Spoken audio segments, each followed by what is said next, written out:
features live coverage of an African safari and may include animal kills and carcasses. Viewer discretion is advised. Leopards in the rainy morning. It's the Royal Cubs making their royal appearance for the last episode. This is Safari Live. Confirm you're going live. No way! The big male baboon's chasing her. Remember, you are watching this live. What did you see? We've got to be quite careful with these guys. Unfortunately, I think this is the end. You have your fire! Look at the nose! There's a herd of zebra.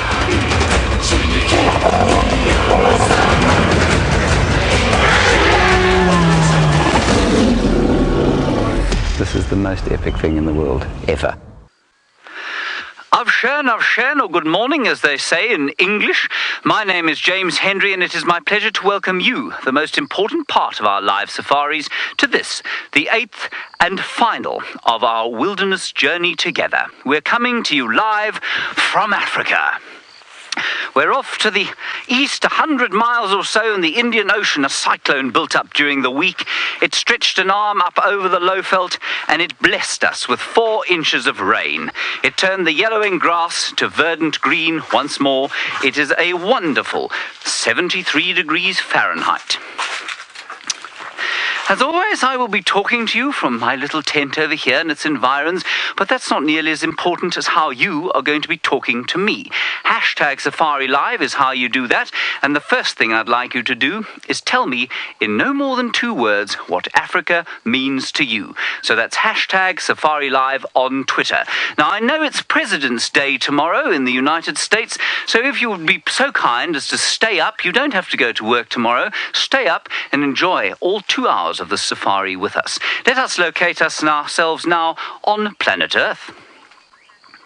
There we are, in the northeast corner of the world's most beautiful country, South Africa, if you happen to be a South African, the 8.5 million acre wilderness that is the Kruger National Park.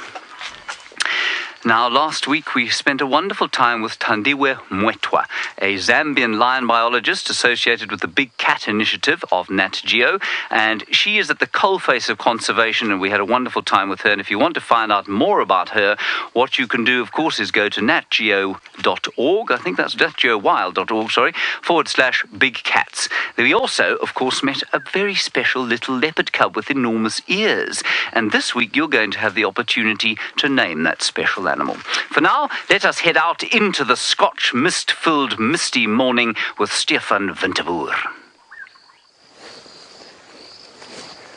Good morning. And it is a misty morning this morning. And welcome to the bushwalk. My name's Stef Winterboer, and we are walking around in exactly the same place that Brent and Jamie are. Here in the middle of the 8.5 million acre Kruger National Park. We are literally hot on the trail of some lion at the moment. It's a pride of lion. Females, babies. The mothers are going to be very protective of their young. But generally speaking, this is how we find these cats. We track them on foot. They don't always walk on the road. They walk through these blocks hunting for things like buffalo and giraffe and wildebeest and zebra. And literally they are just here somewhere in one of these thickets is a lion pride. I have this feeling, this gut feel that we're going to be hearing a roar or a growl or seeing some rushing bodies through the bush now. A couple of minutes from now, they're just here somewhere. And it means that you've basically got to keep your eyes up, looking very, very carefully here. You don't want to be surprised by a lion that's sleeping underneath a bush just in front of you. So always a good idea. Walk softly, walk slowly, and just scan underneath everything here. Right, it's getting a bit thick in front of us. We're going to need to keep our eyes nice and forward. We'll keep you updated. Don't go anywhere. You're off to Brent's and those 2 playing cats. Games are afoot. Young Hosana is stalking his sister, who's lying in the grass. And we are live from South Africa. Oh, he stood on a thorn. Now you can see there's 2 leopards there. And they are going to hopefully be really playful on this cool, misty, rainy morning. My name is Brent Leo Smith. I have my very good friend who's got a cool cat thumb for today. He's wearing sunglasses even though there's not a bit of sun in sight. Together, Brent and Brian, my incredible cameraman, are known as the Killer Bees. And we have wonderful little leopard cubs.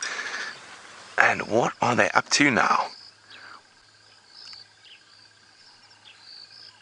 Now, we are right in the bottom of a river system where there is a slightly bad signal, and with the rain this morning it might cause a little bit of havoc, so there might be some pixelation, but it's worth it to see these incredible cats living wild and free. Oh, it's games time.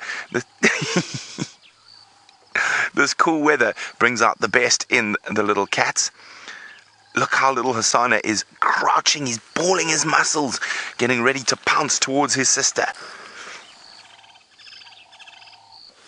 Now, Mom's not here. She's out hunting. It's been really great hunting weather for her last night. Some wind, some rain, some dark skies. So at any moment, she might arrive and lead them off to a kill. Isn't this exciting? Oh, here he comes. Straight towards us. Oh, the tables are turned. Xongile is now on the prowl, looking through the little thicket. Look how she's balling her muscles. She's getting ready. There. Oh, she's got him. You can see the massive size difference between them. They're exactly the same age. They're from the same litter. Oh, tables are turned again. Whoever turns their back is the victim. Look, there we go. He's getting ready to pounce. Boom! Oh, wonderful. Now, all this jumping and chasing and cavorting about is really, really important. It's how they hone their hunting skills. So those hunting skills are instinctive, but this is how they hone them, by playing with each other. Now, if anyone wants to ask a question on these incredible cats, remember, #SafariLive on Twitter is the best way to get hold of us. The only way to get hold of us. I would love to hear from you. It is wonderful getting to interact and teach you a little bit about our home that we're so passionate about.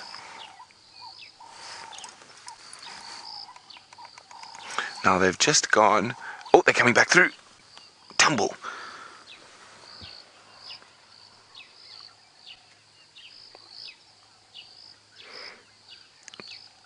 Now we're getting to see these two cubs together, and Chelsea is wondering how long will they stay together.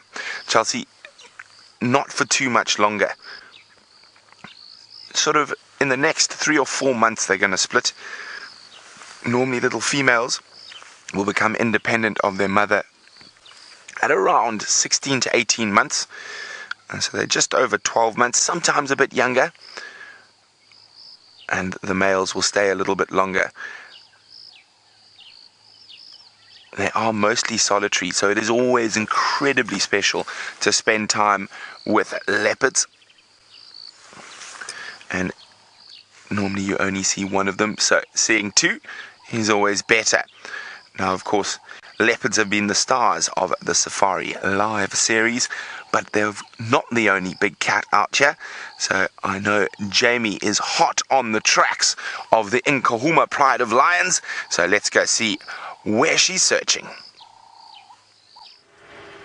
Hello and welcome to this, our finalist installment, and what promises to be an incredibly exciting finale to our 8-week series. Now, my name is Jamie, and this morning VM is on camera with me, and we have joined forces with Stef and the walking team to see if we can track down a pride of lions that we were sitting with yesterday afternoon. And I'm so excited. This is my absolute favorite feeling out here in the African bush, knowing that you're on fresh tracks. The animals are just in here somewhere, and we've been circling around to make sure that we don't miss them as they start to walk around. And this is perfect weather. Not so much for us. We've got a roof on to make sure that we are protected from the damp, but for big cats this is perfect hunting weather. And the lions that we're tracking have 6 cubs with them, 6 hungry, growing cubs, which means they're going to be on the search for breakfast. And now we just have to try and figure out where they're going to be searching for breakfast. It really is an incredible feeling, the build-up of anticipation when you're tracking something like a big cat, and I'm sure Stef has touched on that as well. And don't forget, on our live safari, send through your questions, #SafariLive on Twitter. Let's see if we can catch up with the fantastic Nkuhuma Pride, or the incredible Nkuhumas, as we like to call them. They're here somewhere, and I'm sure they're moving as well. They might have sheltered, bunkered down a little bit as it started to drizzle, but it's stopped now, and that could well mean that they're going to pop out at any moment. Don't go anywhere. I'm going to concentrate on searching for these lions. While we do that, let's jump back into the tent with James and have a look at something close up. I have something small for you to look at, something not quite as terrifying as a lion. Well, it might be to some of you. Take a look here. Now, what I would like you to do is tell me what you think that is, #SafariLive, and while you're looking at it, I'll tell you that we've had some interesting tweets about Africa in 2 words. Zoe, your tweet was Trump-free. Thank you for that, Zoe. Abigail, at 13 years old, you say pretty extraordinary. It is, isn't it? Bonnie, you say wild freedom. I love that one. Khalid, you say love and beauty. Absolutely, perhaps you could add peace there. Noel, you said beautiful paradise. And Lucy, yes, great stuff. You said real life. And I think it is very much real life out here. It is raw and real and sometimes quite savage. Right, so you've seen that thing there. Tell me what it is, #SafariLive. Now, I mentioned at the very beginning that we'd had a cyclone off to the eastern coast of where we are now, 100 miles away during the course of the week. Take a look at its effects. Wednesday dawned with expectation as a tropical cyclone built in the Indian Ocean about 100 miles to our east. The animals looked to the sky as patchy clouds billowed to saturated thunderheads split by rainbows. The thirsty yellow grass, desiccated by weeks of summer sun, looked up in hope as the gunmetal arms of the cyclone slammed into us. The gratefully received but driving rain sent the animals temporarily scuttling away for cover. Eventually, as the storm raged into its second day, the characters of SafariLive were forced to come out and eat. Now, prey are vulnerable during a deluge because the wind and rain make it difficult for them to smell, hear, and see the predators. Unless you're a frog or a fish, the storm makes life very uncomfortable, and after a while, there's simply nowhere dry left to shelter. So that's what happened during the week. Let us now go to the air and take a look at what it looks like live. Now, I don't know if you remember having a look at this very picture last week, but that dam was completely dry. There was no water in it whatsoever, and all around that grass that you're looking at now, we looked at some impala there. All around there, it was yellow, and we'd had 3 or 4 weeks of hot, driving African summer sun, and just 4 inches of rain, in fact 3, in some places here, has turned everything green again, and the animals are going to be so grateful for it. There will be buffalo coming down to swim there at some stage. The elephants, when the sun comes out too, will come and roll in the mud, and it's just a wonderful time. It's such a blessing, always, to have rain here in Africa. Now, so, no, we're not. Okay, good. Let's have one last look at what's going on under the microscope there. There you are. That is a cricket. Oh dear, I've just told you what it is. That's hopeless. Oh well, I'm sure some of you would have guessed already. Sorry about that. Let's head back down now to the Scotch mist-covered leopards.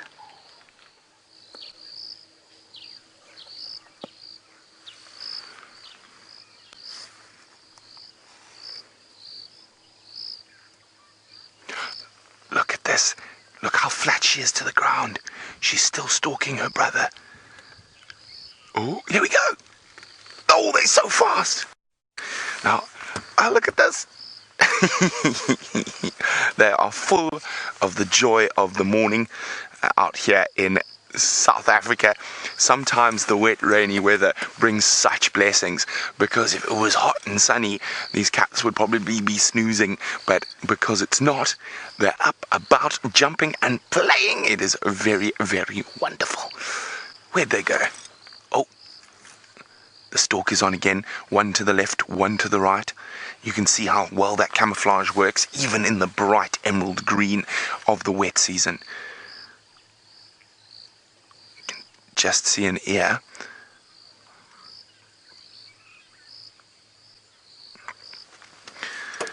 Now, Lance is wondering which sex of the leopards is the better hunter.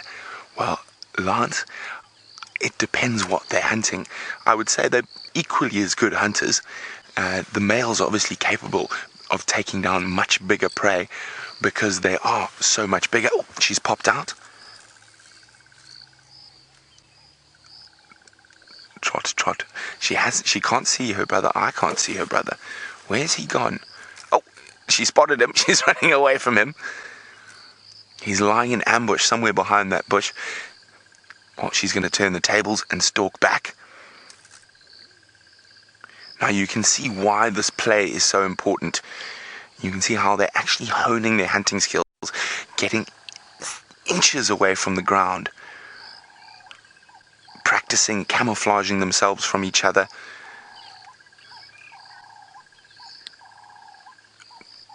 Oh, she looks like she's about to go. Look how flat, there he is. Look how flat she's getting. She's now flat to the ground. Now, if you were a bull antelope, how difficult is that? Look how there's the leopard crawl. Now, that's where the leopard crawl comes from. Look how she's inching forward. There she goes. Oh, man, this is magic. While they are together and not pouncing on each other, we've got our... Whoa, one more jump. Tackle. And while we sit here and wait for them to continue playing, let's go see how the search for lions is going on foot. The search for these lions is intense at the moment. They're somewhere in this grass. We just don't know where. And it's building up this pressure, this tension in me. I tell you, it's quite exciting. It's enervating. So I've come onto this termite mound to give us a bit of elevation. And I'm whispering because we really can't speak too loud in case we disturb these animals. Now, just as a reminder, we are coming to you live. This is happening right now, out of the middle of one of the largest wilderness areas in the world. And from time to time, we're going to get a bush or a tree between us and where our signal goes to. And it breaks up the picture a little bit. Don't go anywhere. It fixes itself very quickly. Alright, come up here. Let's see what we can see. Now, lions, they like to lie down in areas where they don't get too wet on a rainy day like today. So they're not going to be lying in tall grass. They're going to be lying on patches of sand, like this. And over there, as you can see. So I'm expecting to find these lions lying somewhere similar. But I tell you, the visibility is only about 20 yards or so. In some cases, much less than that. And I'm expecting this tawny body weighing 300 or 400 pounds to burst out of the grass, all teeth and gums and snarly face. So I'm being careful.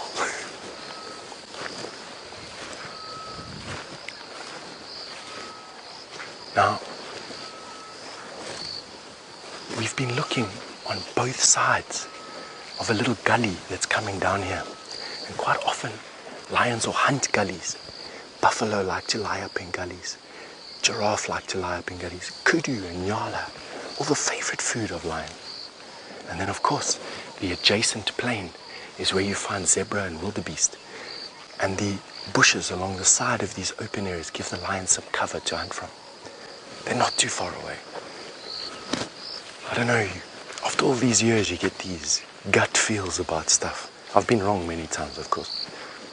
But they are here somewhere.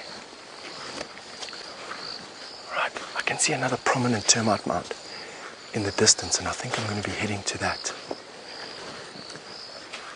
All right. You're going to go away for a quick break. Don't go anywhere. You never know when these lions are going to pop up again. And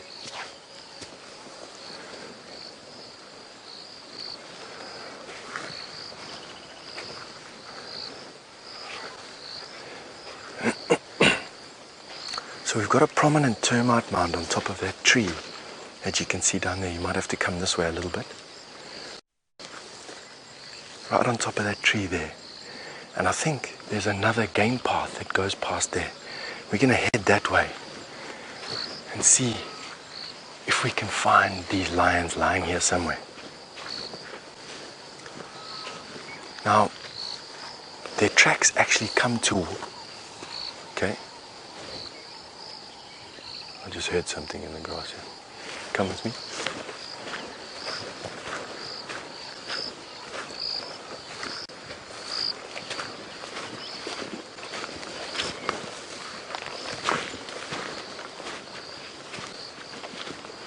Sometimes mothers will play with cubs and it makes a specific noise, and that's the noise that I just heard now.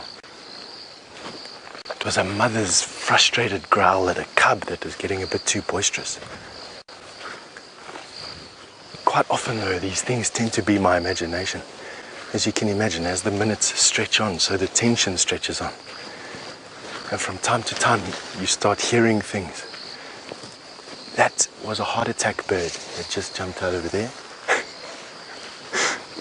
These little things that start to get you all jumpy.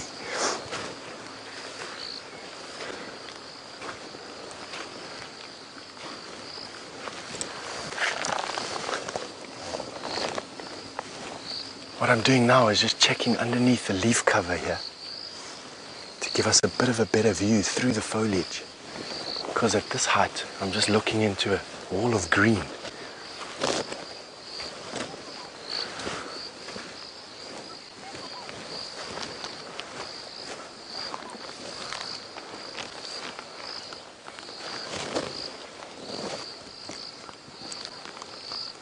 Okay, I'm fairly certain what I just heard was the flaps of a spotted thick-knee bird. They're fairly common around here.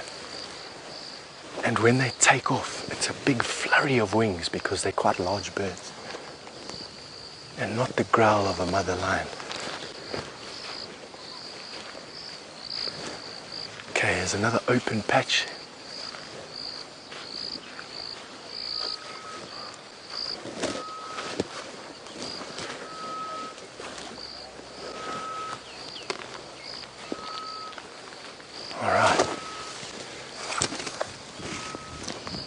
They're not lying over here. Let's go this way.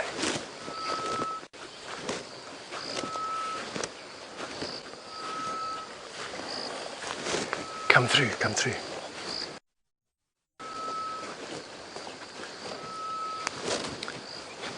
All right, we've got some sand going on over here. It's exactly what we want to see.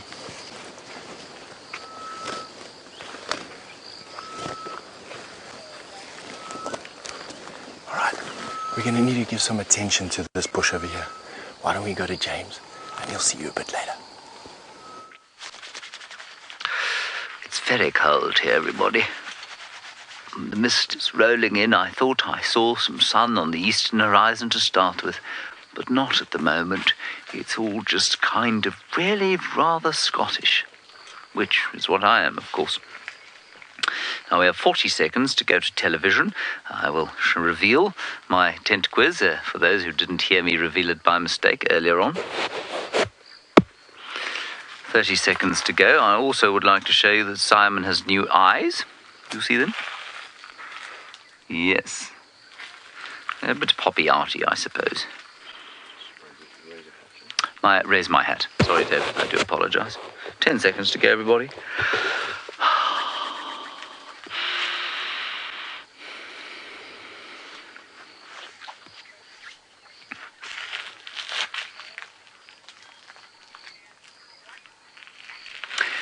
Welcome back everybody to the finale of our African wilderness adventure together.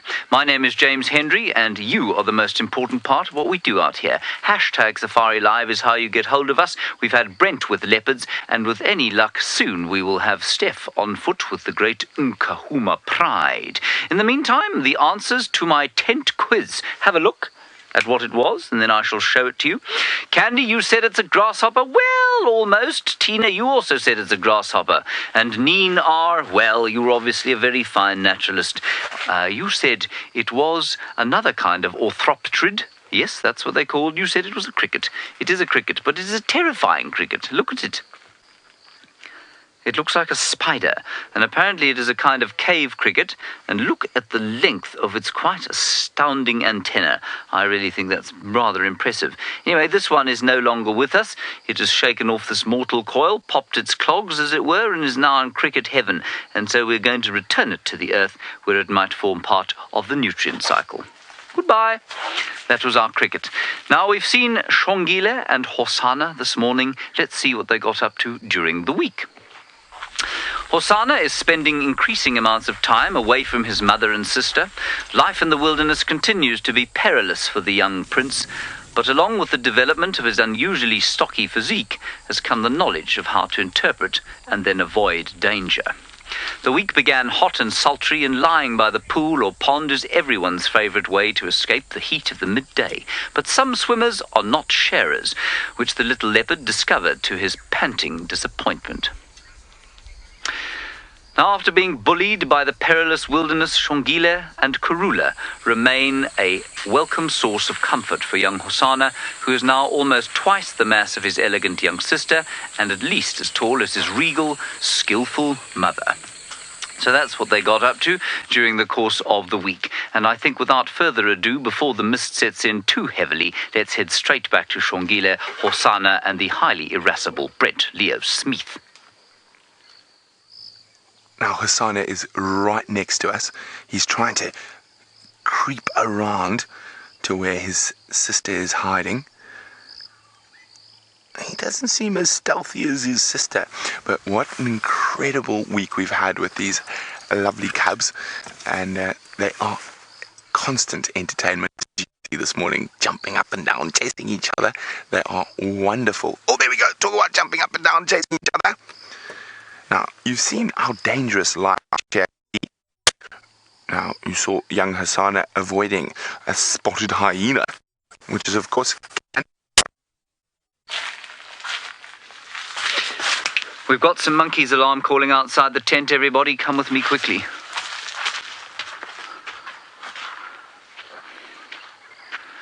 They're over there, and I'm sorry we had to come suddenly back to us. Brent is very far to the south, and I think this thick Scotch mist is playing havoc with his signal. Just over there, there are some monkeys alarm calling, and if we swing around to the right-hand side over here, whoops-a-daisies, I'll try not to strangle myself quietly on these, well, not so quietly, on my guy ropes.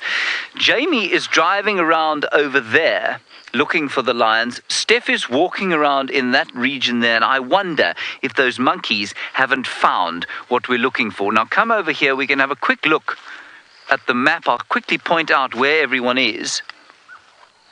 And I'm keeping an eye out, of course, because those lions could easily come wandering straight past the tent here, and that would be the greatest tent segment of all tent segments ever done in all live safaris. We haven't had a lion at the tent yet. We've had elephants and buffalo, but no lions yet.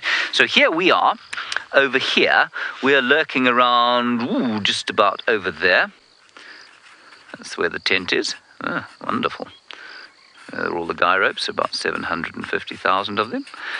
Now, Jamie was driving along over here when you first met her. There's another little road track in there, and I think she was looking down south because I think that's where the tracks were headed. The lions, we think, came across the dam wall here yesterday evening, and they walked up in here, and then we lost their tracks. There was a bit of rain. They went into a block, which means it becomes very difficult to follow. The trackers are in here as well, and Stef is kind of in the middle of all of this, looking to see if he can't find them. There he is there. He's got big muscles, and that's because he needs them if he is, of course, tracking lions. Now, Joe, you ask a very good question. What would Stef do were he to come across here the lions? Now, you can see a lion is very big in comparison with Stef, so it would be very scary indeed. Now, what you have to do, Joe, is basically stand still. The initial reaction, of course, from both lion and human being looks something like this. And then you wait and you stop, and you look and you see what they're going to do. If they move towards you, of course, the temptation is to move back, but you have to hold yourself in position. You stand very still indeed, and then when the lion stops, you can take a few steps back, and if the lion comes forward, you stop again, and then you can move slowly back. And normally, that's absolutely fine. Normally, the lions will back off. Remember, we are the apex predators out here, which means that the animals here are afraid of us. No animal out here is inherently dangerous. There's potential danger all over the place. But because Stef is so experienced and he knows exactly what's going on out there, he's in no danger. Well, if he's careful this morning, we hope. Let's head straight back across to Jamie and find out how her search for the lions is progressing. We're still searching for those lions, and I've sped up because I've just heard a report that there are monkeys alarm calling around the open area that our camp is right next to. Our monkeys are very, very sharp-eyed, and what I mean by alarm calls is essentially if they see a leopard or lion or something similar, then they start to make a sort of a noise that I would attempt to imitate, but I sound a little bit like Donald Duck. But I will try. Of course, they might be alarm calling if they knew about Nat.Geo Wild's Big Cat Week, which will be starting on Monday the 20th. I hope you're all incredibly excited. It looks as though they have some truly amazing shows lined up for you all. What a way to begin the start of Big Cat Week, then the search for the big cats. And hopefully these monkeys are going to prove... hold on one moment. What's up? It's not just monkeys that alarm call, and I'm going to have to try and show you this bird, which is a bit of a struggle with this roof. But there is a bird called a go-away bird.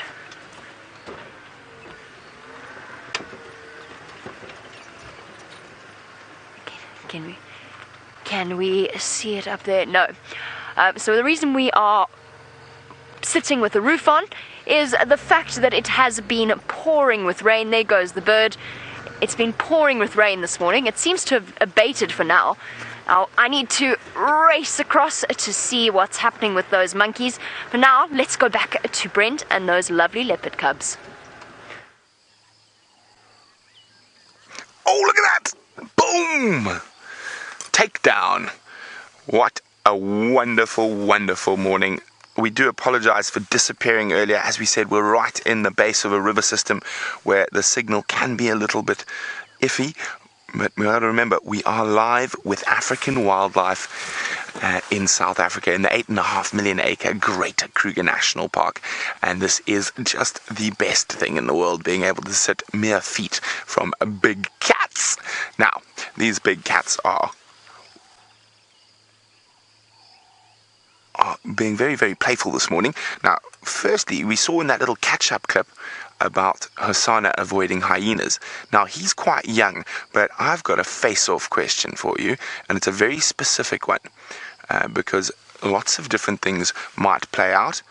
So, who would win the battle? A big, adult, male leopard versus a single, adult, female hyena? Who do you think would win the battle in face-off? Big male leopard, single female hyena. Hashtag Safari Live on Twitter.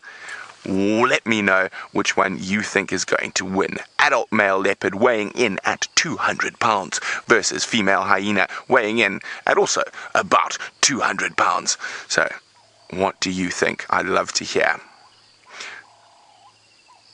Where are you lot off to now? All the stalks on again. And waiting to see where his sister goes. So are we, Hosana, so are we.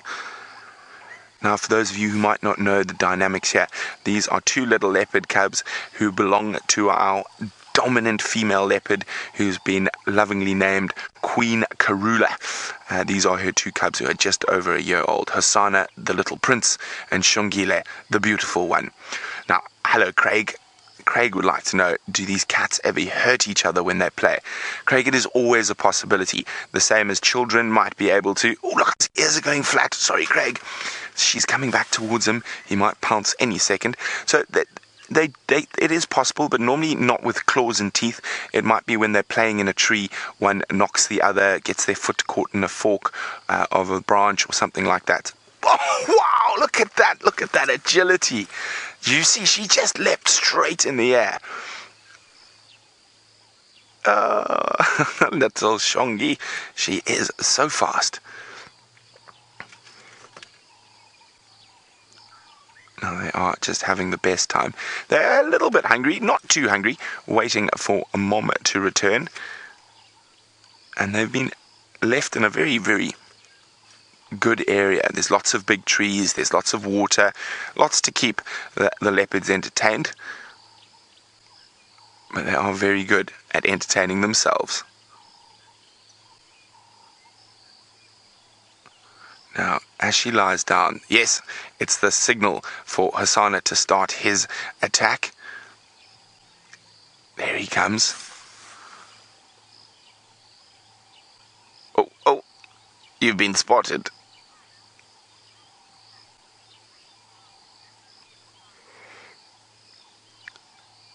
Kyle wants to know, do all the big cats use rain to help them hunt? Indeed they do. They take advantage of rain and wind and dark skies. So a lot of people are under the misconception that a full moon is the best time to hunt. It's not. It's the worst time to hunt, because with all that ambient light around, the prey species can see much better than they would on a dark night. There has to be the tiniest little bit of light for these guys to be able to see in the dark, and with their specialized nocturnal eyes, oh, boom, behind the tree. Oh, little Xongile looks like she's getting a little bit upset. So dark weather, windy weather, rainy weather is the best for big cats hunting.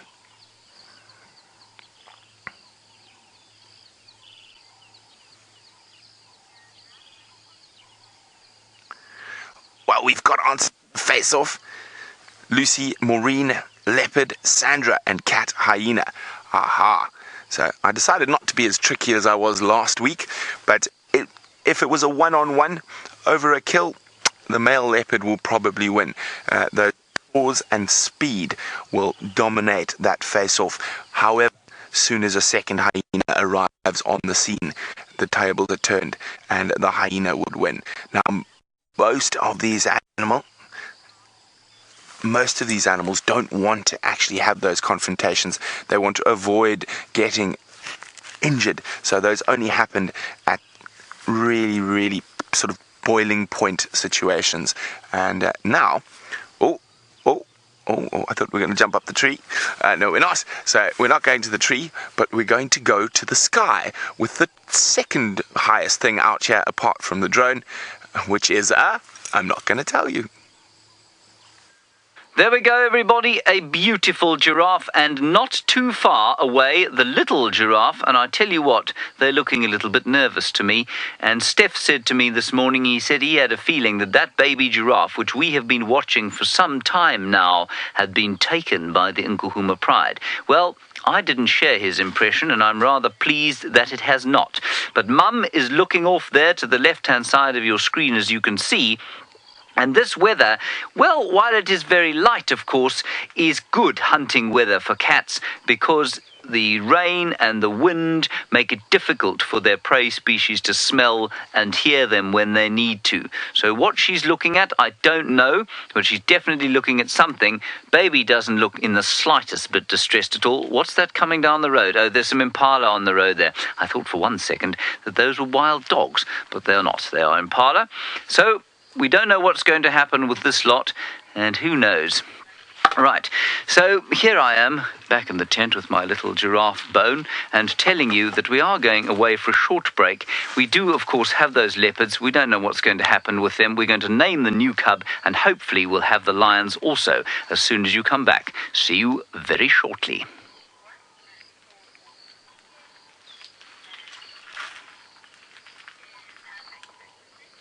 Hello, everyone in the internet. We're still here. Breathing heavily, of course. The weather has not played ball with us today. It hasn't played ball with us at all, really. It's blown, it's misted, it's rained, a couple of gremlins. But because we have you, our loyal followers, following us and watching us, well, we do feel like we have an enormous team of people backing us and tapping us on the back and willing us forward. So thank you very much for that. I don't suppose we can go to the drone, can we? There's such a lovely picture of Jamie driving along the road. There we go. She's... I don't know why I find the sight of these vehicles with their roofs on so thoroughly amusing, but it really does look like she's some kind of mobile peddling device. Perhaps peddling rain jackets today, I suspect. I'm just trying to get... Connor, I don't know if you can go a little bit higher up, perhaps, so I can get a perspective of exactly where you are. Oh, she's going down onto Central Road. All right. So basically, I can tell now from this picture that we are deeply confused as to where these lions are. I think the weather and the rain and the wind have played havoc with finding where the tracks have gone. I think Jamie and Stef and Connor and the tracking team, Taylor's out on tracking team, have circled this area 3 or 4 times, trying to get sign of where the lions have gone. It's all rather difficult. We're keeping an eye on the dam cam all the time. I'm afraid Ronald the Rover has, he's decided that he doesn't like to work in the rain, so he's coming home. He'll be thoroughly thrashed and perhaps sent out a little bit earlier or later. Good, so there we are. We have a couple of obviously interesting things to show you during the course of the show. I'll give you a small sneak peek. There will be perhaps the playing of the ukulele. Yes, indeed, which is the finale after all. There will be the consumption of some Marula beer. Not very strong. I did test it slightly yesterday evening, but I will say that it tastes, I think, a very fine vintage. It's been aged precisely 1 week, and we'll see what that tastes like a little bit later also. Would you like to have a look at the dam camera? Shall we have a quick look? It's quite nice there also, because we can then see that the rain is pitter-pattering down onto the surface of the pan, but it's not heavy. It's just kind of dull, really. We have not, as David said to me today, had an enormous amount of luck with the weather in these live TV shows. Anyway, so it goes. And then I have something quite nice under the microscope, which I might like to repeat for the TV, but I'll give you a sneak peek of it. There it is. Oops. I'm really struggling with this guy at the moment. Being a microscope operator is a bit like being a sportsman. You're either in form or you're not. I'm not currently in form. There we go. It's alive. It's a tick. It's a nasty tick waiting for some poor hapless animal to go walking past, and then it will bite that animal and render it, well, not crippled, certainly with a slightly dull headache. Alrighty, I think we should head back to the tracking team on foot. That, of course, is Stefan Winterboer. Let's go and find out how close he thinks he is to the lions. Always feels like I'm very, very close to these lions, but they are hunting at the moment. They're moving, and they've been moving gradually west the whole time. Where you left us the last time, we were in a bit of a grassy plain. Now we've descended into this, basically this piece of bush with a lot of rugged terrain, lots of depressions, and it's inside here that I'm hoping to find these cats. It's always a difficult thing to try and judge where lions go. They can walk up to 10, 15 miles in a single evening. And although I don't know what's driving these cats, I can imagine that it would probably be a bit of hunger. So there's a deep depression going through here, and inside these depressions you get very good grass that grows, and the grass attracts a bunch of herbivores. In particular, this pride is gifted at hunting buffalo. They really enjoy hunting a lot of them, and I'm hoping that they find themselves a buffalo and we can catch up with them either on the kill or moving towards the kill. But something spied my eye here. Yeah, we've got a little bit of bird's brandy, and you know, it is very, very good when you're on trail like this to snack and keep up your energy. This is called bird's brandy. Very, very nice midday snack. Well, not midday, mid-dawn snack. I tell you, my nerves are stretched tight here.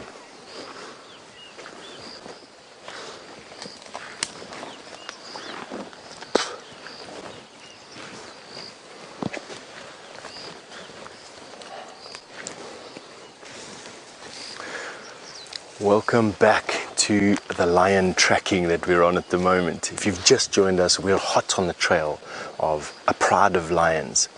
When you were last with us, we were in this open plain with these lions moving gradually west down a drainage line. It's a gully. This gully has split into many different gullies, and now the bush is getting thicker, the grass is getting taller, and I must be honest with you, the tension levels are even higher than they were just now. So generally speaking, these lions like to hunt these areas because these depressions grow very good grass. The grass attracts buffalo, and these lions are specialist buffalo hunters. Lions don't necessarily learn how to hunt buffalo from birth or know how to hunt buffalo from birth. They have to be taught it. It's a big animal. Buffalo weighs upwards or almost reaching 2,000 pounds. And even a female lion, a heavy female lion, is only 300 pounds. So what happens is, through experience and that pride, gradually over generations learns how to hunt the most prevalent prey in that area at that time. And in this area, that is buffalo. And they hunt a lot of buffalo. Now, Matthew, you wanted to know if animals get aggressive towards us. Matthew, I'd like to answer that by showing you the hair standing up on the back of my arms and on the back of my neck. They can get very aggressive with you. These lionesses have got cubs, and quite often, if you sneak up on lions like we're doing at the moment, the lionesses can get aggressive in defense of their cubs. The cubs can't go anywhere, they're not very fast, and they're going to go into hiding, and that is where that lioness is going to stay. So quite often you bump into lions, they have a very aggressive response to you, create some distance, and you start breathing again after about 10 minutes. Alright, let's carry on going through here. I'm trying to see if I can show you the track of one of these lions. The ground is just so hard at the moment, it's making it quite difficult to pick out a single track for you.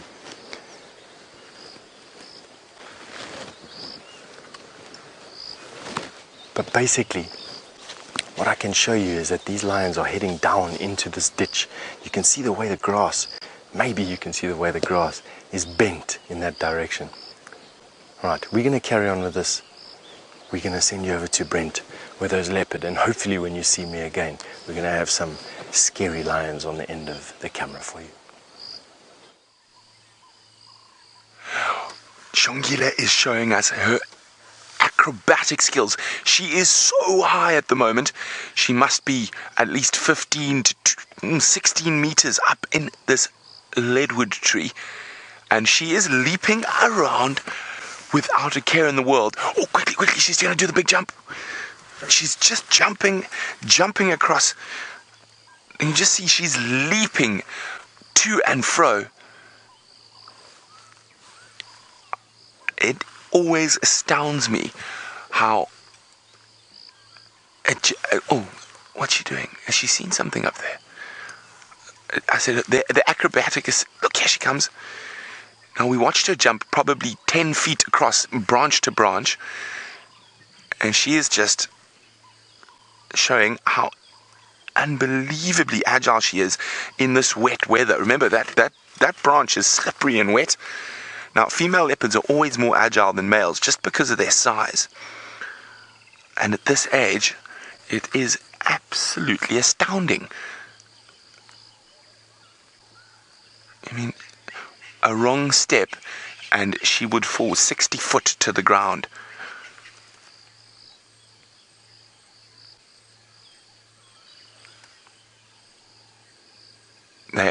truly being magnificent this morning. We almost want a dove or some other creature to land there so that she can chase it.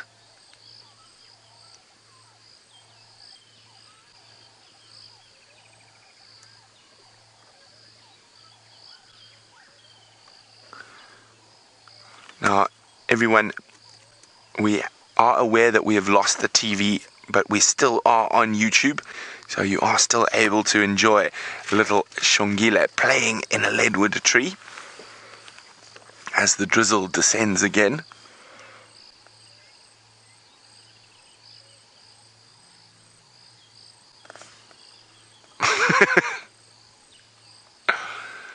Is she going to come down?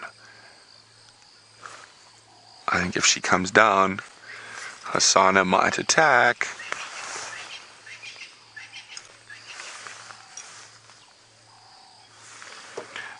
Now, Abigail is wondering, how do we tell which leopard... Whoopsie! Which leopard is which? Now, Abigail, with these two, it's very easy. Oh, round and round, and attack coming! Boom! Well, there we go, Abigail. It's quite easy to see when they're both together. Hosana is just that much bigger than her. Oh, where did this weather come from? So it's, sorry, just covering up some stuff. So we thought the rain was gone, but it's just started coming in again. Not too hard.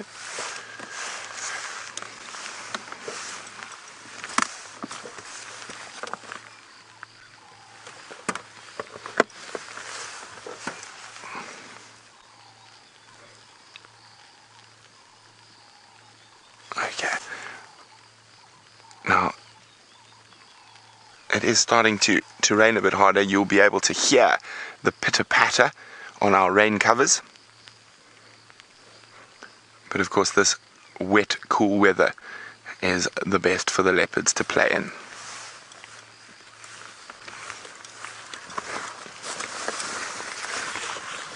So, Brian's just going to put the camera rain cover on again quickly.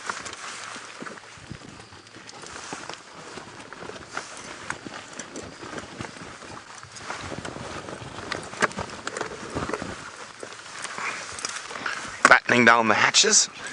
Oh, I did not see it coming down like this, did you, Brian? No. I thought we were all good.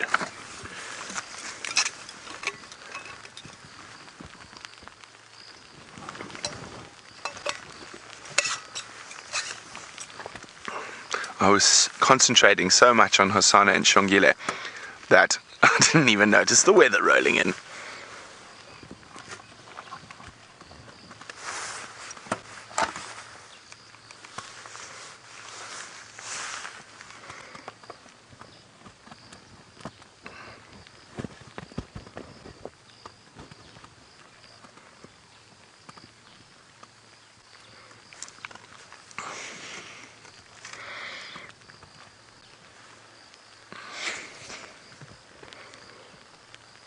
What are you two going to get up to next?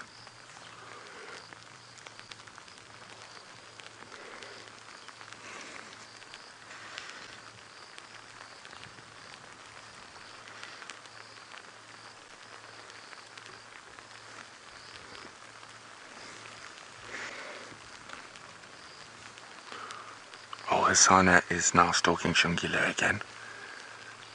Here he comes. A little bit. He's going to appear. Oh no, he got sidetracked.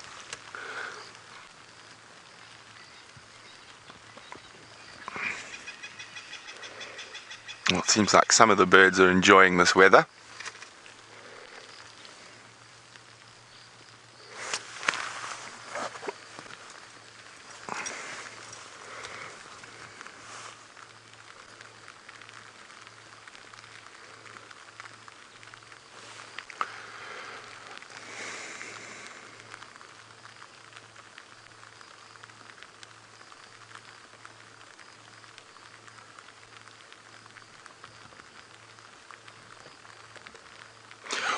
Welcome back, we apologize for that we disappeared for a few seconds. You can see we're still with the royal cubs, Hosana and Xongile. We are coming to you live from the African bush, and the rain has started, and you can start seeing now. But of course, this wet weather is the best for these little guys. It's going to keep them active, keep them playing, and not being flat, lazy cats. So sometimes the rain is a great thing, but I've got exciting news. Quickly across to Stef with a big cat on foot. I've got these lions. We finally found them. It's in the rain. This female she just burst out of the bush in front of us now. Very difficult to see because of the thick grass that's in front of us, but they're probably about 30 or 40 yards in front of us now. You can see this female just walking off there. You can see her. We can't get closer than we are now. Not on foot, not with wild African lions. She's already come bursting out of the bush at us. Just a little bit of a growl and a bounce out of this grass. Now, you don't want to go and push cats that are literally, that have told you, please do not come closer to our babies. Now, we have got a little bit of rain coming down.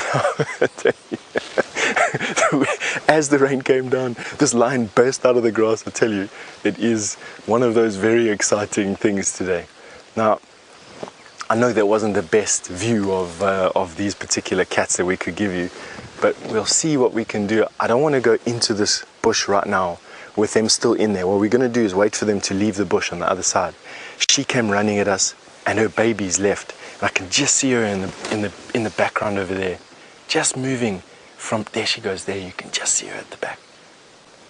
So she's decided we're not a threat anymore. She's followed her babies, and she's creating distance. And that's all these cats really want, is they just want you to create a little bit of distance, and they give you one warning, and then after that it gets a little bit more tense. What we'll do is we'll just stick around. We're going to try and see if we can get a vehicle in here for you, although very, very thick. All right, so while we look at and see what these lions are going to do, we're going to send you over to Jamie, who's found some elephant. It is incredibly exciting. Lions on foot, leopards with Brent, and now an elephant roadblock in the rain. Isn't this absolutely stunning? For those of you that have just jumped on board, my name is Jamie, and we're coming to you live from the Greater Kruger National Park area of South Africa. And we find ourselves sitting with probably my favorite animal to sit and watch, and particularly in the rain. There's nothing like elephants. They are always up to something interesting. Obviously, there is their massive bulk, the largest mammal on the planet, or at least on land on the planet. And of course, that fascinating brain of theirs, the incredible, complex social dynamics, are somewhere in here, and I think it's hidden behind one of the other elephants. Ooh. You can just hear this gentle rumbling, deep, gentle rumbling of the elephants around us. You might have noticed a pole in your frame. That's just because, as you may see, it is pouring with rain, so we are protecting our vehicles with a roof. But that low rumble came from one of the large females, probably potentially the matriarch, calling to the rest of the herd and gathering them together. There must be 20, maybe even 30 elephants all around us. I absolutely adore scenes like this one. All gathered together. Some of them have been having a little bit of a mud bath. We would, of course, have raced off to Stef, but I think spending time in traffic out here on our Monday morning, this isn't a bad traffic jam to be in. Elephant roadblock. There is a tiny calf right up ahead with one of the larger females. It's not the one on the right. There is actually one that is smaller than that. And I think Mom is keeping it close to her side and shepherding it across the road. You can see they love this weather. When you're as bulky as an elephant, nice, cool, rainy weather like this, rather than temperatures between 90 and 100 degrees Fahrenheit, is perfect. Oh, quick scratch of the ear with its trunk. Hello, Elise. Isn't this beautiful? There's no more iconic a shot than leopard bottoms wandering down a road. Hey, little ones, let's catch up with them. It's always very important to remember that elephants are potentially dangerous animals. They don't bear humans any ill will, but it's always very, very important to be incredibly respectful of them, mostly because we live in their home and not the other way around, but also because should they wish to, they are very, very protective over their calves, and if they wanted to, they could do serious damage to us and the vehicle. Most of the time, though, an elephant sighting is extraordinarily peaceful. I find that no matter what mood I'm in, I really, really enjoy the company of elephants. Not too long ago, I actually had an extraordinary sighting of an elephant calf that was just a few hours old and was still stumbling, still wobbly, and it gave me the most fantastic insight into the way in which these extraordinary creatures operate. Look at this little one. It's got mud all over its head. It's been having a mud bath. That, of course, helps to relieve all sorts of itchy things on their skin, pick up external parasites, and all sorts of wondrous things like that. Don't forget to send through your questions, and you can do that using the hashtag SafariLive on Twitter. Hello, little one. Is that a yummy mouthful of grass? Yes. You're enjoying the rain almost as much as I am. I love mornings like this. While we watch our elephants, Kim, you want to know if young elephants will stay with the herd when they are young. Kim, it depends on if it's a female or a male. When males reach puberty or when they reach sexual maturity, they actually leave the herd, partly through an instinctive drive to move away, and also due to the fact that they get pushed by the older females of the herd. If it is a female calf, however, she will stay with the herd for the rest of her life, which means that she will be there, she will live with her mother, her sisters, her aunts, her cousins, and that is why the bonds between elephant herds are so phenomenally powerful. And to see an elephant herd encircling its youngsters and protecting them is a humbling experience, I feel, with elephants. There's this awareness that they are truly extraordinary thinkers, massive brains, 3 times the size of that of a human being. And of course, they're in long lifespans, up to 60, even 70 years in the wild. As our lovely elephants wander off into the rainy morning, I think it's time to go across to James so that he can tell you something very, very special. Oh, sorry about that. I will introduce that a little bit later. I was just having a little bit of a practice. If you have just joined us, you are on a live safari from the northeast corner of the world's most beautiful country, that is South Africa. Well, it's certainly the most beautiful if you happen to be a South African like I am. My name is James Hendry. You've met Jamie and Brent and Stef a little bit earlier, and if you haven't, you shortly will, and hashtag Safari Live is how you get hold of us. Now, at the beginning of the show, I promised you that you were going to have the opportunity to name a leopard. Now, that is quite an honor, I must say, because the honor normally falls to the tracker and ranger team that find a leopard cub first. And Tundi's cub last week we met. He's got enormous ears, so he's very easy to see. And we're going to give you 3 names now. And I'm just going to tell you how this process normally unfolds. The tracker and ranger will normally find the cub, and when it's a year old, they will then be given the opportunity to name the cub. Now, the people at Chitwa, where we did find Tundi last week, very kindly offered 3 names up for us to choose. So there are 3 names in the language of Xitsonga or Shangaan, depending on which dialect you happen to be speaking, and they all describe bits and pieces of his life. And what we're going to do now is play the clip. The names will appear, the spelling of the 3 names will appear, so you need to tell us on hashtag Safari Live which one of those 3 names you'd like. So it's hashtag Safari Live, which one of the names do you like? And we'll have a look at them right now. There we go.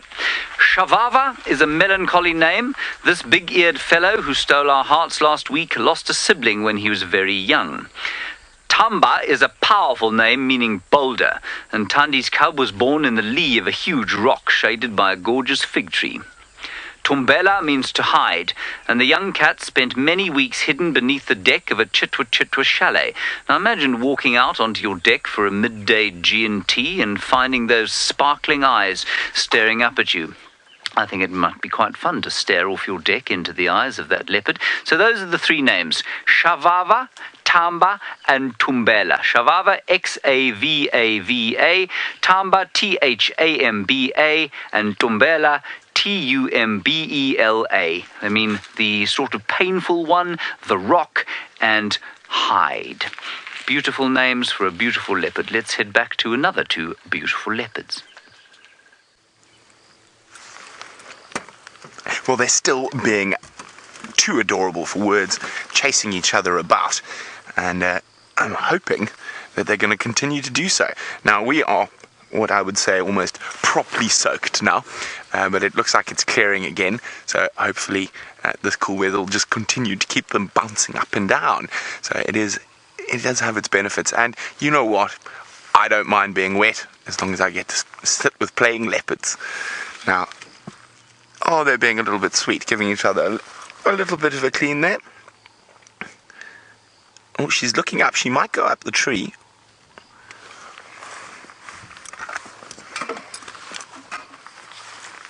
So when you see leopards look up like that, sometimes it means they are thinking about climbing.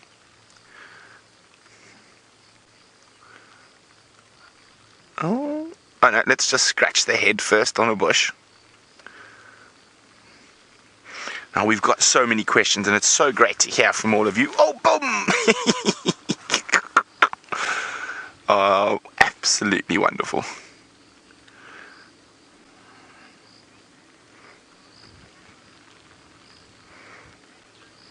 Hi, Layla, who's 8 years old, wants to know,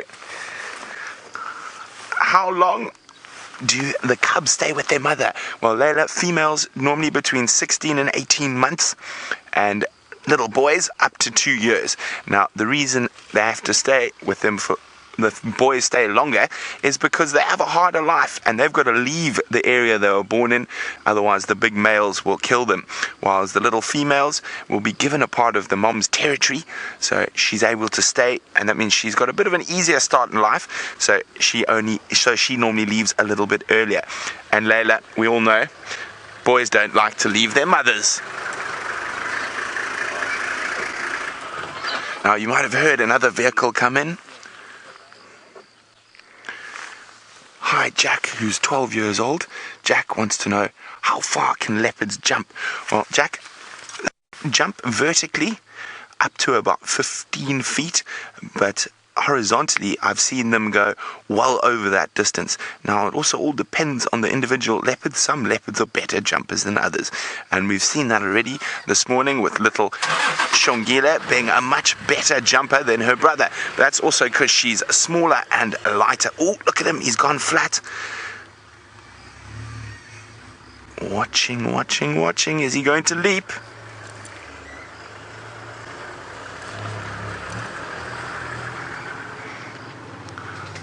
Bada wants to know, how are leopards different from jaguars? Well, firstly, they don't live in South America. They live in Africa and Asia. Now, they're much, much smaller.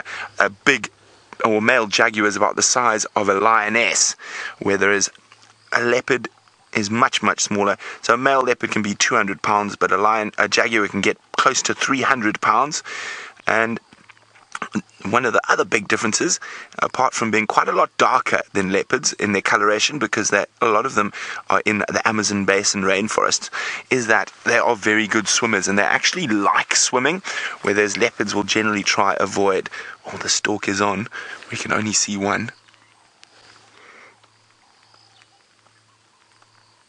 And, oh, getting so close. Look at those muscles bunch. Hi, Rachel. Rachel's wondering, do they eat every day? They don't. They normally eat every 3 to 4 days, Rachel. But on average, if you have to work out what they eat over a month, a female leopard probably eats about 7 pounds of meat a day on average. But they can go for as long as 2 weeks with no food. Now, we can't see where the other leopard is, but obviously she can. Look at that focus.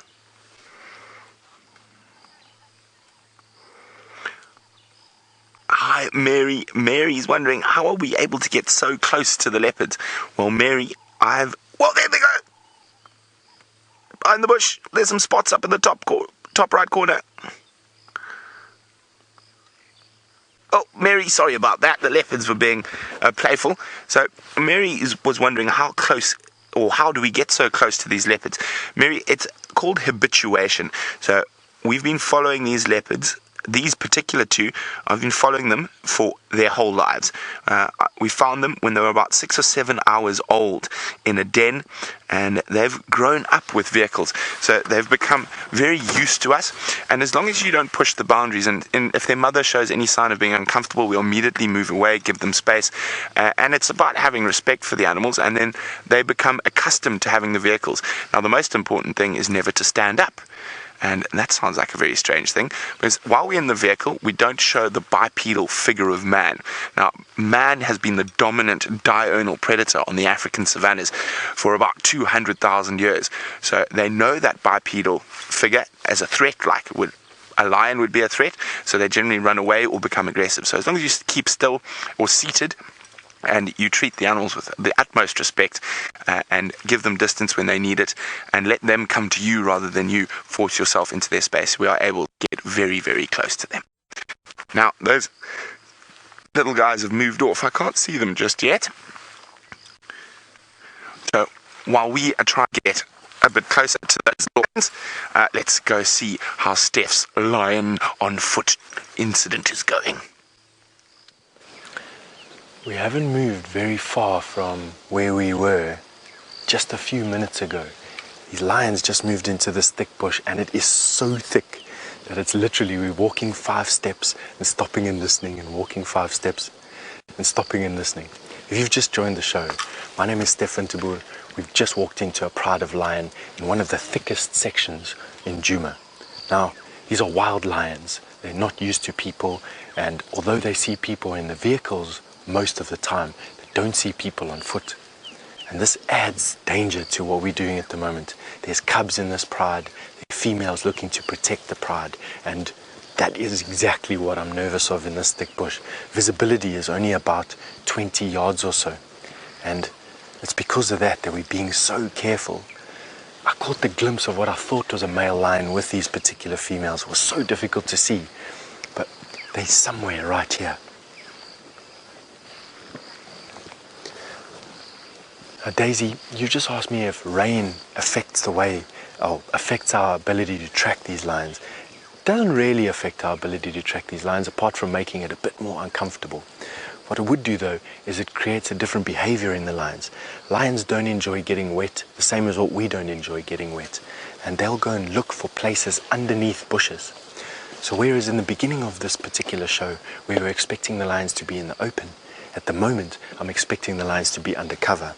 And that once again increases the danger a couple of fold, mainly because you can't see the difference between a male lion, bedraggled, his mane hanging down, and grass. They're the same color.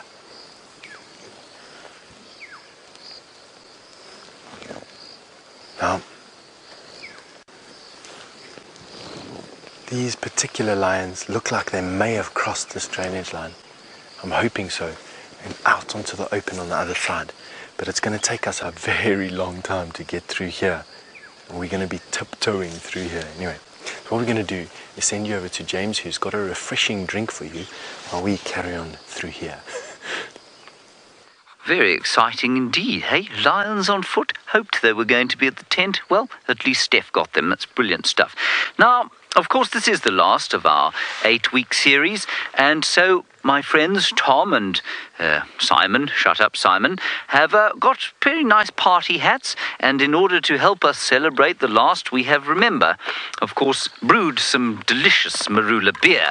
Now, I have tasted it during the course of the week, but I have not tasted it this morning, so I'm going to pour 2 glasses once I've shaken it up a little bit. You saw me making it last week with Thandiwe Mwetwa of Zambia. She, unfortunately, is not here to share it with us. Oh, What do you think, David? I think this looks like a fine vintage, don't you? Good legs, a fine aroma. Of rotting fruit. Excellent. Let's taste it, shall we?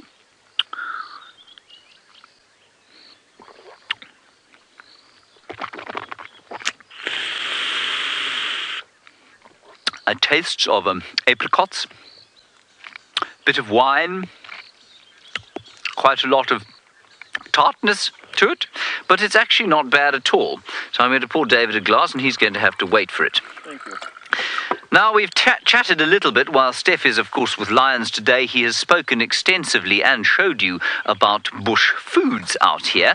And so, as we have done over the last 8 weeks, we're going to play the game, you and I, 2 truths and 1 lie. And the 2 truths and 1 lie today is about foods that you may or may not consume in the bush. If you haven't played the game before, this is how it works.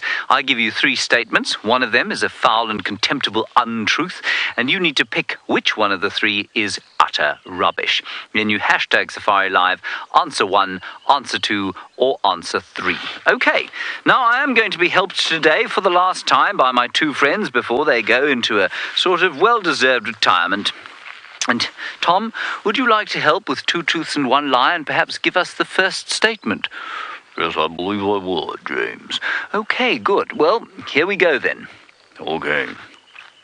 Did you know that you can cook an egg in an orange peel out here? You can poach it, or you can fry it, or you can boil it. It's very delicious. Yes, Tom, that's absolutely correct.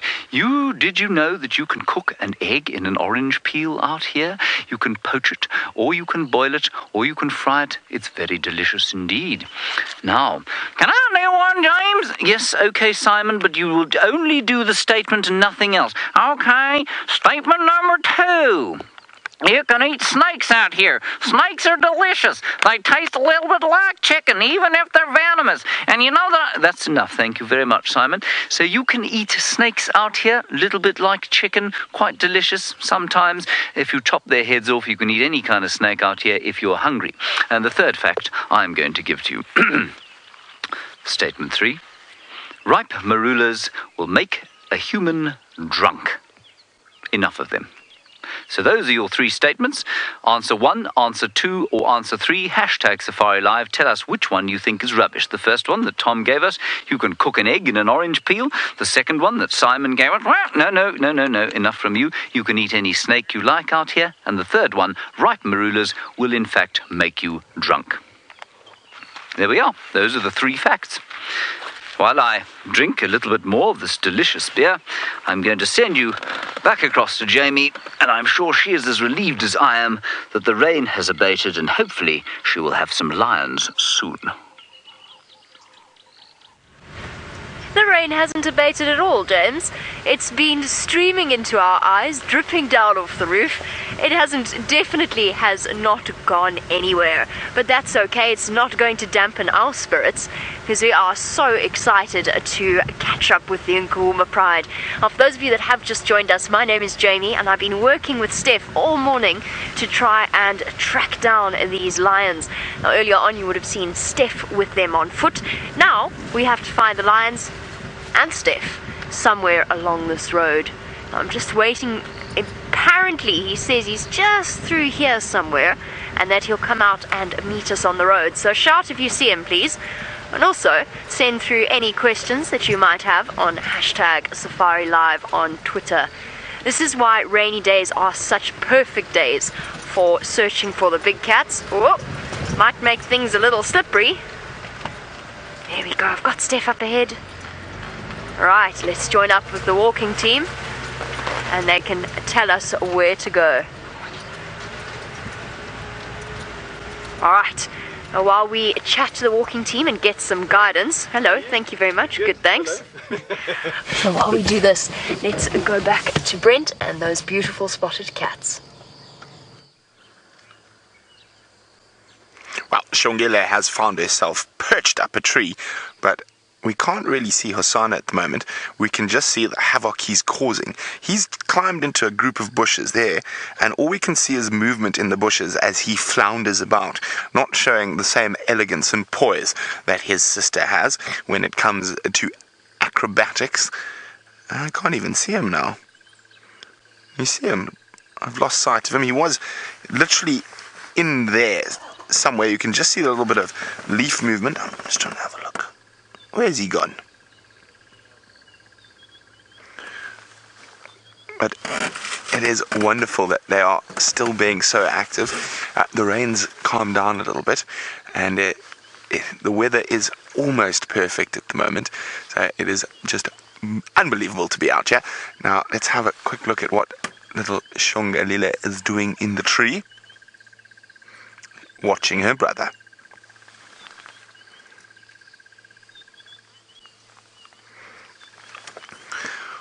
Hello, Samantha. I hope you're having a fantastic evening. Samantha would like to know, what are the enemies of the leopard? Well, all the other predators, hyena, lion, wild dog, are the main enemies of the leopard. However, you could probably include buffalo and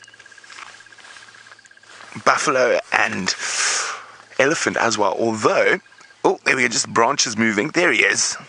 Is he going to fall? Oh, he fell out of the tree. Silly Hosana. Now, buffalo and elephant, although they're generally too slow to catch the leopards, they do pose a danger. Now, remember, on Monday, Big Cat Week is starting, so you'll be able to see lots more of these wonderful creatures.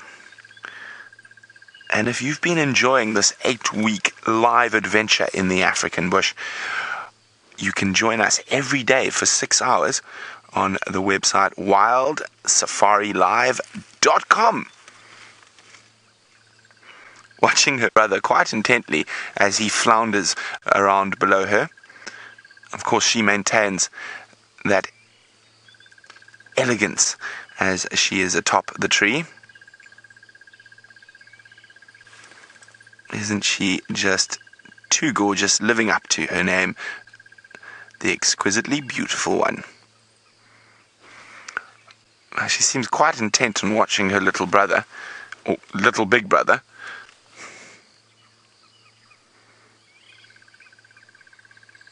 What is he up to now? He's obviously fallen out of the tree and he's wandering around in those thickets where we can't see him.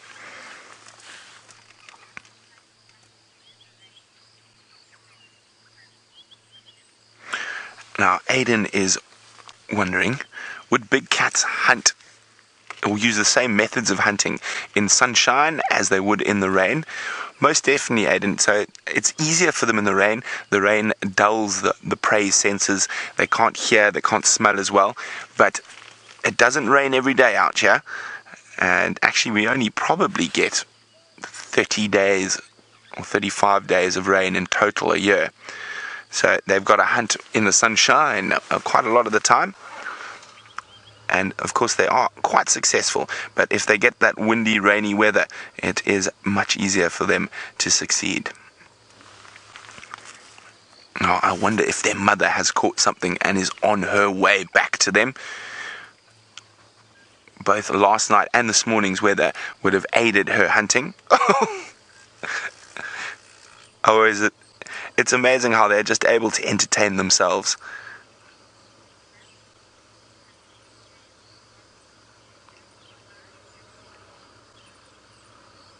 Oh, is she going to come down the tree? No, she's just leaping on the branches. Look at this. I'm sure most tightrope walkers would be jealous of her balance.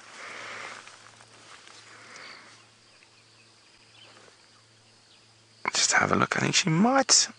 What are you going to do, Xongile?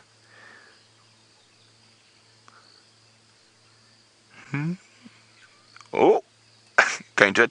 Yo, look at that! Straight up. I mean, those branches are not very big at all. one foul step in this wet weather, her paw could get caught in a fork, and that's the most likely way they are to injure themselves while playing. I actually have seen it before, but fortunately these are really resilient creatures, and they make quick comebacks. Let's just have a quick look, see if she comes tumbling down.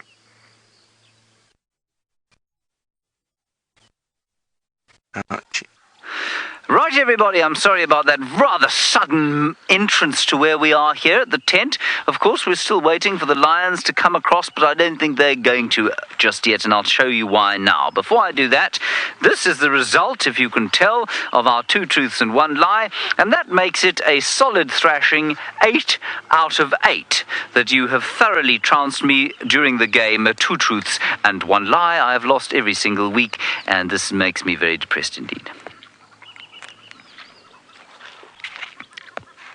53% of you said that ripe marulas will not make you drunk. No, they will not make you drunk. And it is a legend out here, of course, that ripe marulas make baboons and elephants drunk. Absolute codswallop. Doesn't make any difference to them at all. It probably just makes them quite happy because it's sugary and full of vitamin C. Snakes, interestingly, are completely edible. They're delicious to eat. Apparently, I've never eaten one. I've eaten a bit of crocodile before, but I've never eaten a snake. And, of course, you can. You saw in the very first episode, Stef cooking an egg. No, it was the second episode, actually, cooking an egg in a ripe Nat.Geo peel. You won't know what a Nat.Geo is. It's a little bit like an orange, easy to peel out here. So that's the case there. Well done to all of you, and thank you for taking part in it. Now let's have a quick look where everyone is at the moment, because they've moved substantially since I last saw you. We are operating, of course, on a number of different small reserves in the greater Kruger National Park. Of course, none of them bounded by any fences. And what we have now is a situation where we followed the lion tracks across the dam wall here. Stef followed them all the way here, up north, and that's where they are now. That's just about where he spotted them. And the lions are over there in blue. And Jamie is also around here now. She's trying to find them in the vehicle so we can get a much closer look. There she is. And Brent Leo Smith is all the way down here. Here is Twin Dams, and he's down here just to the south of that with these rather marvellous little leopard cubs. So that's where everyone is. It's a traversing area of roughly 10,000 acres or so it's a fairly vast place that we've been following these lions, and that territory is roughly the same size as the Nkuhuma Pride's territory, so hopefully they will have luck there. Now, over the course of the 8 weeks, I'm sure you've been wondering, how on earth do they do what they do? Well, take a look at this and you'll find out.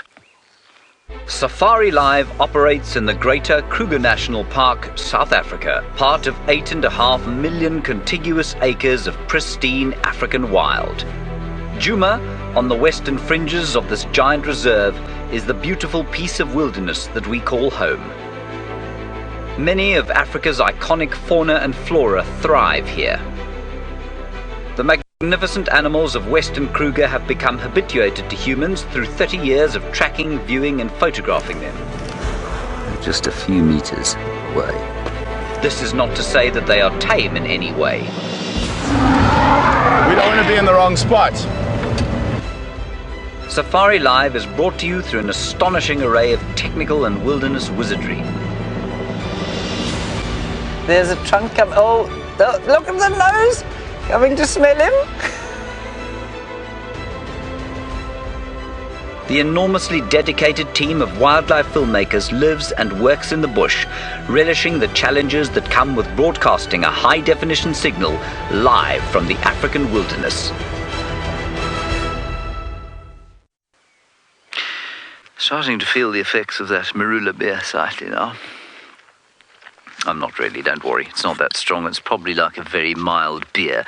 Okay, now, we're going to ask you, please, during the course of the, next 10 minutes or so, to please tell us what Safari Live over the last 8 weeks has meant to you. In one word, hashtag Safari Live, what has Safari Live meant to you?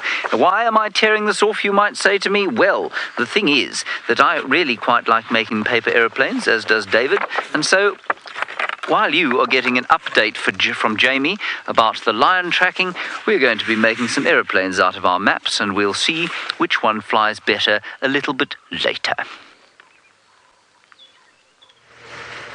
So while James makes aeroplanes on our somewhat rainy live safari finale, we are still searching for these lions. They have kept us guessing all morning, and it seems as though they have moved from where Stef originally saw them. And now, excuse me, so now it's just a question of figuring out where they've moved to. So they were walking in this direction, but because the roads are so wet, it's very, very tricky to see whether or not they have crossed the road. Now, I'm looking under each and every single bush. I'm hoping that the rain might have kept them from wandering too far. But it remains to be seen. We're just going to keep trying as we zip around. That's the joy, of course, of live wildlife filming. And sometimes the animals are where you least expect them to be.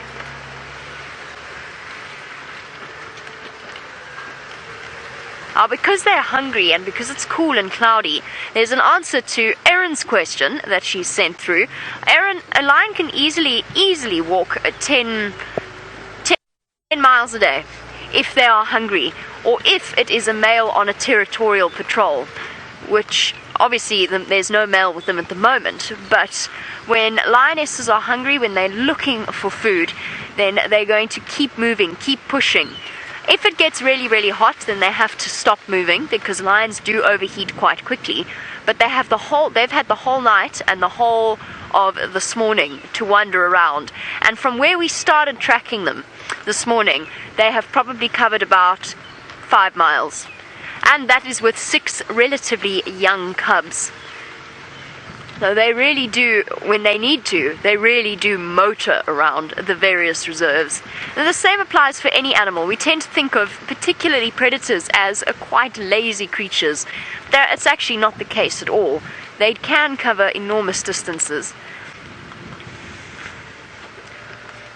And the lions were walking in this direction, so just bear with me one moment.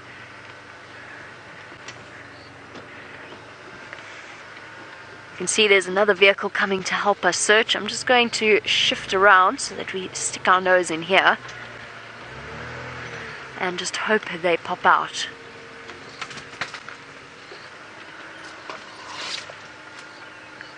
There should be somewhere here. Let's stop and listen. Now, Dakota, you want to know whether or not we have ever had any close calls with the big cats. Well, Dakota, we've had a few, never with vehicles. I have never, ever had a problem with any of the big cats, and while I've been sitting in the vehicle, they tend to see us, they tend to be very, very comfortable with our presence, and they tend not to see us as a threat. However, I have been charged once or twice on foot. The books tend to say it or call it a mock charge. It's a very, very bad idea to call it a mock charge, because the animal's not joking. It's not a game. It's a warning charge. It's trying to tell you that you come into its space.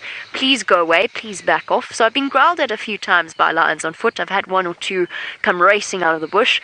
One of the weirdest experiences I ever had was with a cheetah that charged me on foot. And that is a strange experience, because generally cheetah are relatively innocuous creatures. But this one came bouncing out of the bushes with straight legs, looking very upset to see me.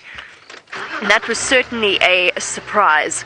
Right, I wanted to just stop and listen there for a moment to see if I could hear any alarm calls. No luck. Let's try a different approach. We might have to go zooming in off-road.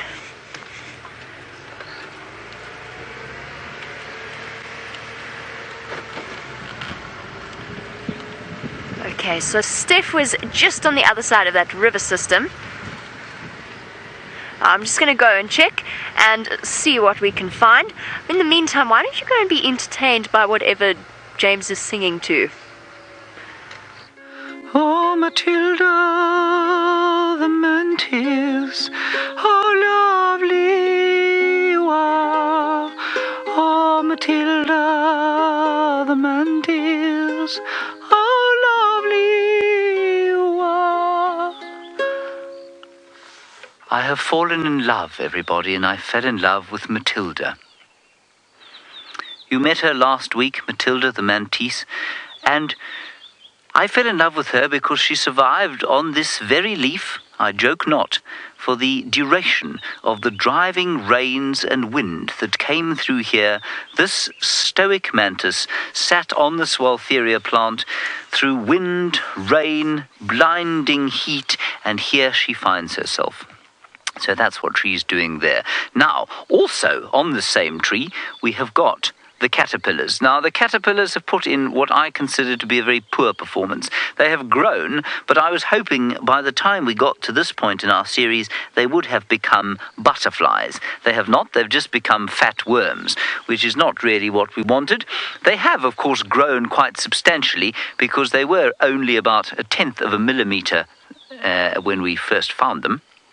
And now they are at least 1.5 inches thick. So let us just take a very close look at Matilda the mantis. She is now staring at you. She loves to be on TV.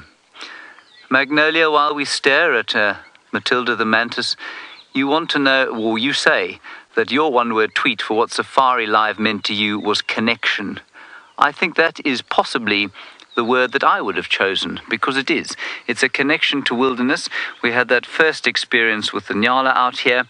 We had this experience with Matilda the mantis, and we are so connected and so plugged into the wild here. Absolutely there with the lions on foot, and I hope that we've managed to transfer some of that wilderness connection to you during the course of our series. We're going to go away for a short break now. Hopefully, when you come back, we will have those lions. We'll certainly have the leopards. Don't go anywhere.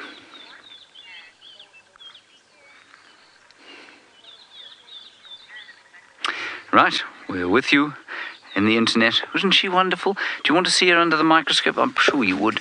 Let's go and see if we can't have a look at her under the microscope. She didn't behave very well under the microscope yesterday, but we'll see if she does now. I hope you liked our little song to her. David, did you like the song? Yes, I thought it was very beautiful indeed. Not quite a Elvis Costello classic, but you know we do what we can with what we have. What I shall do is encourage her onto my finger.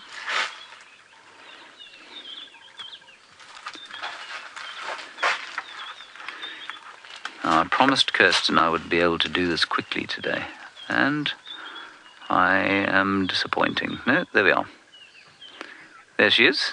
Is she not wonderful? Let me just put my hand down, onto the table, and there we go.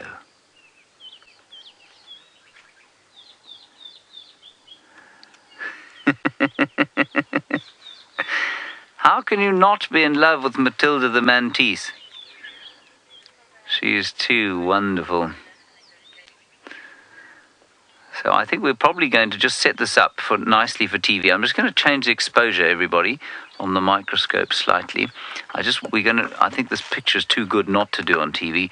So let's just try and sort this out in a slightly more, professional fashion. And while we practice this, Jamie has actually found the lions. We have finally found the lions, and they are hiding in some very, very dense vegetation just off to my left. Finally, we have been successful. I'm just going to try, and here they come.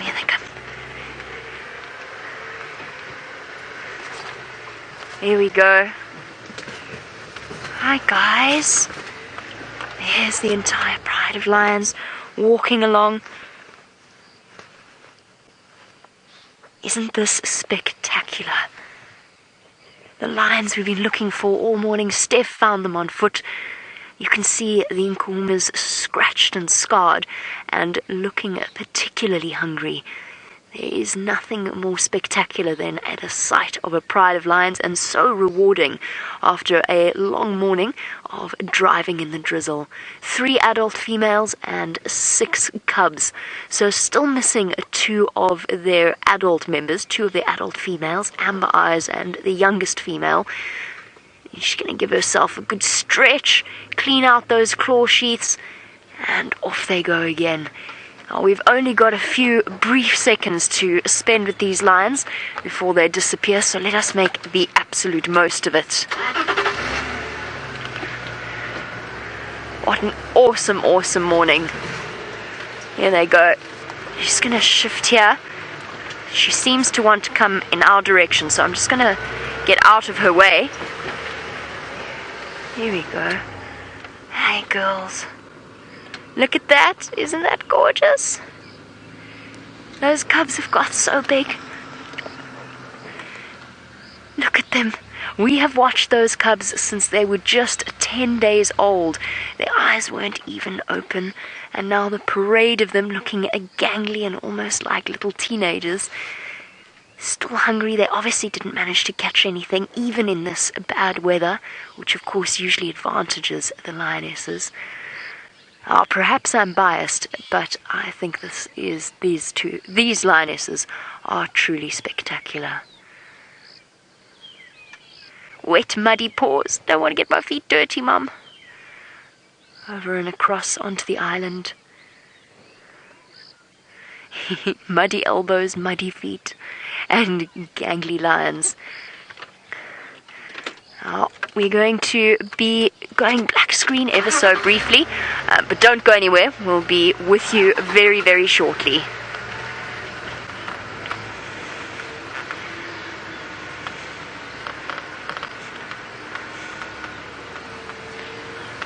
Look at little bums. It's so cute. I'm just going to try and get us into a good position. Don't want them to feel pressured. They have been slightly more skittish than normal.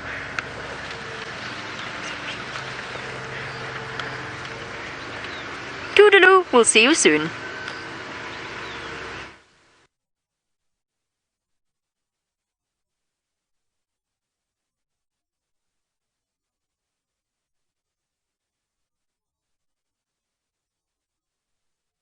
And welcome back to all of you, where finally we have caught up with the Lion Pride that we've been searching for all morning. What a truly spectacular way to finish off the finale of our 8-week live safari series, and so perfect for the start of Nat.Geo Wild's Big Cat Week. The pride of the Nkuhuma Lions and their 6 cubs. So excited after all of the work this morning, driving around in the rain, to eventually catch up with some very special lions. Your little one. Oh, we're going to shift around. It looks as though they're actually cutting back towards us. That is brilliant news for all of us concerned. There they go. We're just going to shift up a little bit. Look at that. Aren't they utterly stunning? We've been searching for them all week, and here they are once again. Absolutely lovely. Oh, the incredible Nkuhumas. We have watched these cubs grow up since they were just 10 days old. Oh, you can see. Oh, one of the lionesses heard something. They're so hungry that absolutely anything, even a small antelope, will do. They've got to feed these 6 growing cubs, and they are still on the hunt. Even though the morning is getting later, the rain has abated for now, these lionesses won't stop moving until they get their goal. Dedication and utter focus. They truly are a gorgeous pride of lions. There's usually 5 females. At the moment there's only 3. The mother of the 6 cubs. Look at her. Look at the power in those legs, and the focus in her face. Hey girl. On the move, on the hunt, and under pressure. Now the missing 2 adult females are probably with the dominant pride members. Now, Katie, you want to know how the lions communicate with each other. Katie, some of it's vocal, of course. They can roar, they can growl, they can contact call to each other. But some of it is also visual. So the black dots behind the ears, the black patches behind the ears, and the black tip of the tail, they use those to coordinate their hunts. Now, if you would like a question answered in the same way that Katie did, please send through to #SafariLive on Twitter. And cubs are taking a little bit of a rest, taking a little bit of a break. One big yawn from the female. She's tired. She's been walking all day.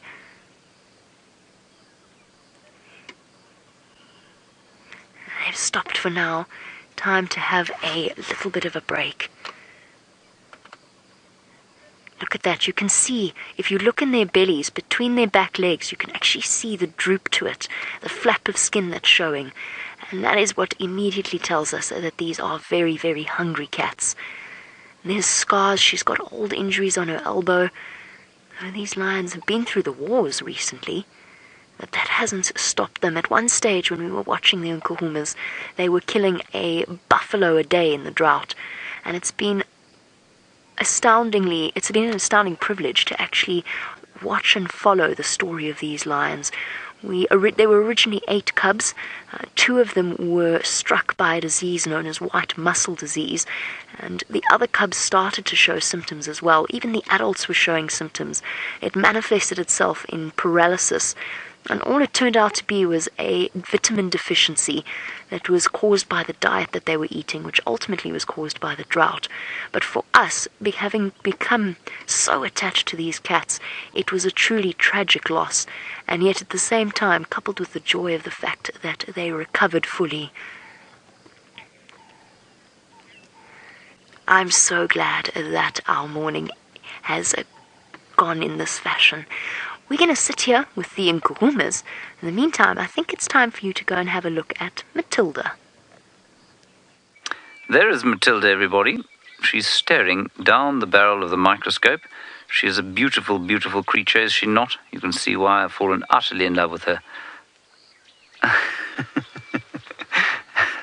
I'm going to put her back on her leaf very shortly indeed, but I think she's just very special. My name is James Hendry, in case you're wondering. This is Matilda. She is shortly to be my wife, I think. I think I shall marry her today. I'm not really going to marry a mantis, that would be ridiculous. Now, those lions are on the hunt, of course, and we're shortly going to have a little bit of a look at how they hunt. But before we do that, let me just tell you that you have all chosen the name for our wonderful little leopard cub. It was, in fact, my choice as well. Tamba, the Rock, T-H-A-M-B-A. He's going to be a big fellow, I think, with his giant ears and huge feet. So Tamba, the Rock, is an excellent name, and thank you all for taking part in the naming process of that leopard. It is a great honor to have your participation, and I'm sure for you, an honor to name a little leopard cub all the way here in Africa. Let's take a look now at how the Nkuhuma Pride gets on with the business of hunting. Lions are the apex predator of the African wilderness. Only a pride of lions working as a unit can take on a 2,000-pound buffalo bull. When the old bull turns, the chase is on. Now the team must split their skill. A lioness leaps onto the back, driving her 3-inch canines into the spine. Others tear at the flailing hooves with razor claws. The throat must be crushed to stop the terrified bellowing. The bull's life is suffocated as vicious jaws clamp over the muzzle.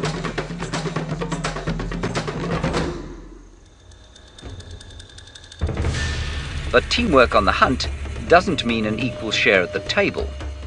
In a startling turnaround from a well-coordinated buffalo kill, the members of the pride growl, slash and bite at each other, regardless of the vast amount of meat for dinner.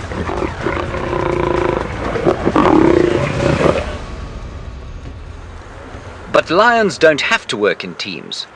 When we visited the Mara Triangle, we saw how it sometimes pays to be an opportunistic singleton. Here's a lion. There's a lion right next to us. I don't even know what to say, everyone. Look, look, look.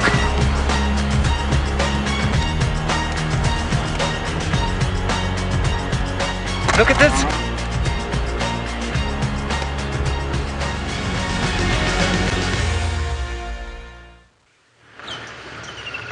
You are back on your live drive, having had a little bit more background into the way in which the various animals interact in this area. Very sadly, our lions have moved out of the area that we can drive in. There's no fences between the various properties in this reserve, but there are certain places that we can drive and certain places that we can't. And the Nkuhumas have gone off to hunt into a reserve a little bit to the north of us. But there are some very relieved antelope that are very, very glad that they were not the lions' next meal. Hey, little impala, looking a little bit soggy and a little bit damp, but very, very relieved that the tawny cats has passed it by. A young female just born this year. Isn't she gorgeous? Lucky little one. Although you wouldn't make much of it, you wouldn't even be a snack for that many hungry lions. 9 hungry lions? Definitely not. You can see its big ears looking across. They, of course, have to be so alert about what's going on around them. I'm sure you're wondering what Brent has been up to. Let's go and have a look at a very large aquatic creature. Well, we left Hosana and Xongile sleeping in some impenetrable thickets, and we decided, oh, we've had such a wonderful time, we might as well go sit with the hippos. And it is beautifully still here, lots of hippos about, and of course, last time you were here with Jamie, I think she saw a massive crocodile. Now, there's a couple of big crocodiles in this area, and we saw that one in last week showed that catch-up clip of the leopards hissing at the crocodile, but that one I decided to nickname Boris the Blade. Now, the big crocodile that's here, is he still there? He's still lurking on the edges of the water. He's in hunting mode. Look at that. Now, it looks quite small, but he's probably 10 or 11 feet long, and we've decided to nickname him Vladimir the Impaler. So there's Vlad, looking to impale something for breakfast.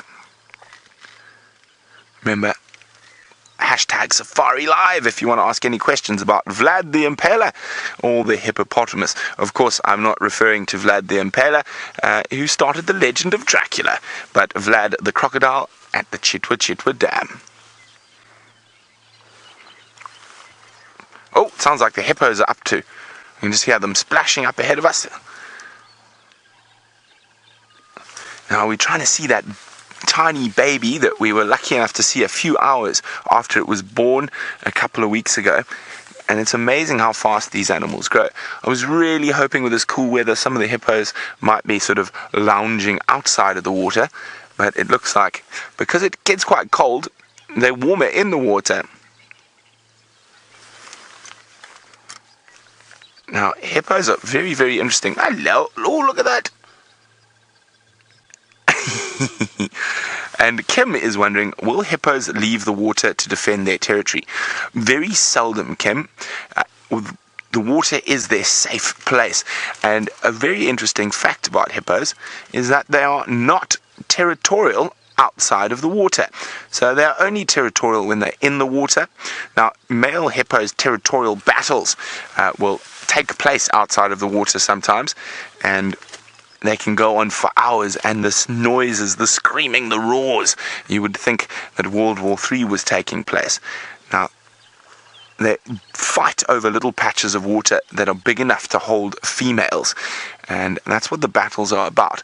So hippos are only territorial in the water, but their territorial fights do sometimes leave the water. Now, they'll also be very pleased with the rain and the lovely lush green grass. Now, they look so lovely and relaxed, and they also look so large and cumbersome. And Jeff was wondering, is it true that they are one of the most dangerous animals? Jeff, they are responsible for more human deaths in Africa than any other mammal.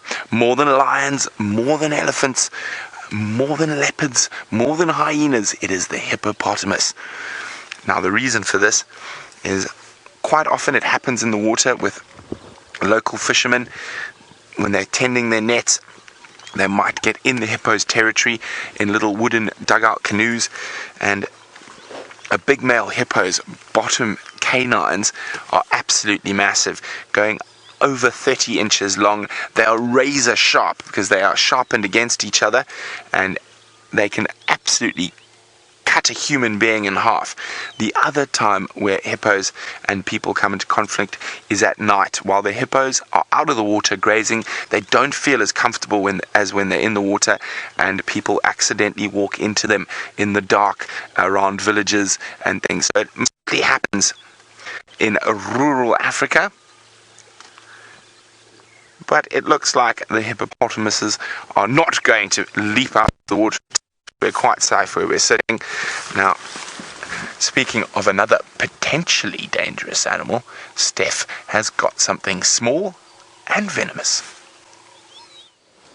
I must be honest with you, the picture of hippo leaping out of the water doing backflips and celebrating the rain is generating a funny picture in my mind. But anyway, you having a look at here, one of the most dangerous spiders that we find out here in the African bush where we are, and it's breakfast, which is a termite.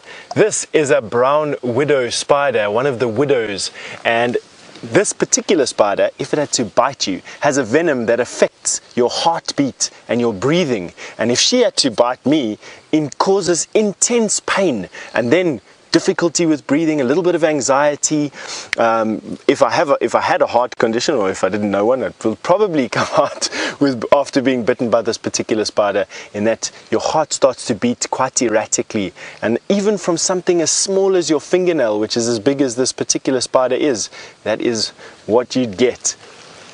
Now, the black widow is arguably the more potent or the more dangerous of the two widows, but it's only, I think, because the black widow is more closely associated to homes, whereas the brown widow that you're seeing now is a bush liver.